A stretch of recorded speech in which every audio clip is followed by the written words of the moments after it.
সব জায়গা থেকে লোক নিয়ে এসেছিল এবং আমি একটা বিষয়ে আশ্চর্য হলাম, লোক সংখ্যা দাঁড়িয়ে। ভাঙড়ে তৃণমূলের কর্মী সভা থেকে নওশাদের বিরুদ্ধে বক্তব্য রাখছিলেন শওকত মোল্লা। আর সেই সময় ওই সভার সামনে হাজির নওশাদ। সেই সময় নওশাদ হেসে বলেন, শওকত মোল্লা আমার নাম নিচ্ছে। অন্যদিকে শওকত মোল্লা বলেন, হুজুর এসে গিয়েছে। আরে নেমক হারাম হয় মানুষ, এত নেমক হারাম আমি জীবনে কখনো দেখিনি। বললাম তো আইএসএফ বলে কিছু থাকবে না। এই আইএসএফ একটা বেঈমান বিশ্বাসঘাতক। সব জায়গা থেকে লোক নিয়ে এসেছিল এবং আমি একটা বিষয়ে আশ্চর্য হলাম, লোক সংখ্যা দাঁড়িয়ে। সব জায়গা থেকে লোক নিয়ে এসেছিল এবং আমি একটা বিষয়ে আশ্চর্য হলাম, লোক সংখ্যা দাঁড়িয়ে। আশ্চর্য হলাম, লোক সংখ্যা দাঁড়িয়েছে 1000 থেকে 1200। কেউ কেউ বলছে 700 থেকে 800 হবে, তার বেশি নয়।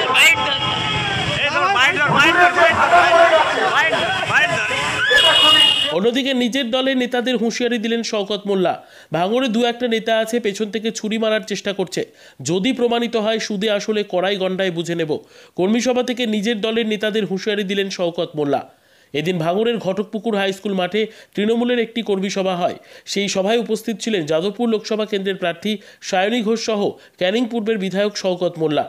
আর সভা থেকে নিজের দলের নেতাদের হুঁশিয়ারি দেয় শওকত মোল্লা। তিনি বলেন, যে দু একটা নেতা আছে পেছন থেকে ছুরি মারার চেষ্টা করছে, যদি প্রমাণিত হয় সুদে আসলে কড়াই গন্ডায় বুঝে নেব, এটা যেন মাথায় থাকে। এভাবে কর্মী সভা থেকে হুঁশিয়ারি দেয় শওকত মোল্লা। এবং ওই সভাতে প্রায় 20 জন আইএসএফ নেতা ও কর্মী তারা আইএসএফ ছেড়ে যোগ দেয় তৃণমূলে।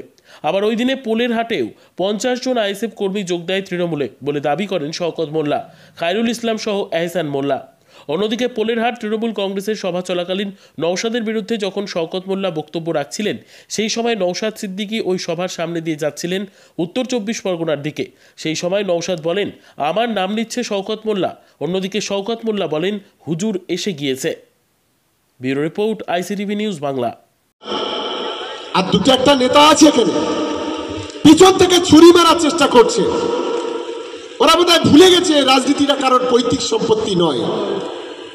পিছন থেকে ছুরি মারছে মারুন, যদি প্রমাণিত হয় সুদে আসলে কোড়াই গন্ডায় কিন্তু বুঝিয়ে দেবো, এটা কিন্তু অন্তত মাথায় থাকে যাবে।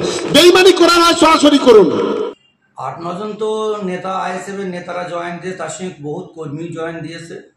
আগামী দিন আরও আইএসএফ থেকে যোগ দেবে, তারা যোগাযোগ করছে রাতের অন্ধকারে। আজকে আমাদের জাগুলগাছি অঞ্চল থেকে, বিশেষ করে ফুলবাড়িতে, যেখানে আইএসএফের 8 জন নেতা সহ 8-10 জন নেতা সহ শতাধিক কর্মী আজকে আমাদের আইএসএফ যারা এতদিন করেছিল ভুল বুঝে, তারা আজকে আমাদের সায়নী ঘোষ শওকত মোল্লা মহাশয়ের হাত ধরে আজকে তৃণমূল কংগ্রেসে তারা যোগদান করল।